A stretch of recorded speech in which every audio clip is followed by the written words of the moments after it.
लोकसभा चुनाव 2024 को लेकर समाजवादी पार्टी बीजेपी के बाद सबसे ज्यादा एक्टिव मोड में लग रही है, जिसने यूपी में अपनी कई सीटों पर प्रत्याशियों तक का ऐलान कर दिया है। साथ ही उसने ही सबसे पहले इंडिया गठबंधन के तहत कांग्रेस के साथ सीट शेयरिंग भी कर ली है। अखिलेश यादव इस बार उत्तर प्रदेश की 80 में से कुछ खास सीटों पर ज्यादा फोकस कर रहे हैं, जिसमें आजमगढ़ से लेकर बदायूं, फिरोजाबाद, कन्नौज और मैनपुरी है। इन सीटों पर सपा और पार्टी की प्रमुख फैमिली यानी यादव परिवार का ही कब्जा रहा।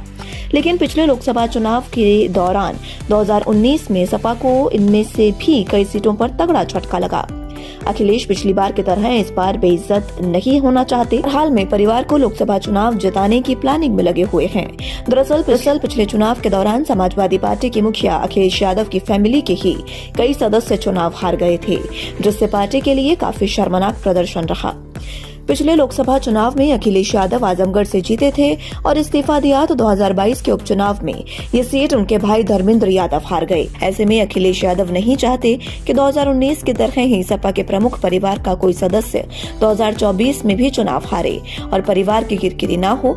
हाल ही में बसपा के एक पूर्व विधायक गुड्डू जमाली सपा में शामिल हुए हैं, जो कि एक बड़े मुस्लिम नेता के तौर। अखिलेश को उम्मीद है कि जमाली का सपा में आना पार्टी के लिए मुस्लिम वोट बैंक के लिहाज से सकारात्मक होगा।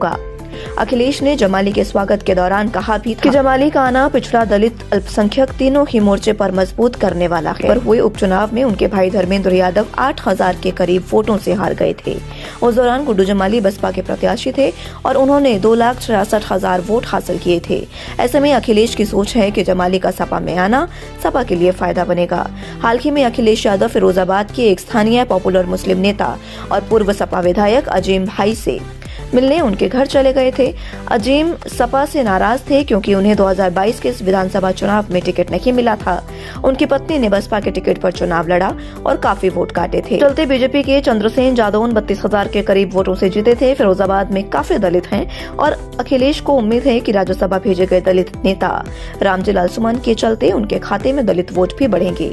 अखिलेश इस सीट पर भी मुस्लिम दलित यादव कॉम्बिनेशन के जरिए भाई के लिए सीट सेव करने की कोशिश करते नजर आ रहे हैं।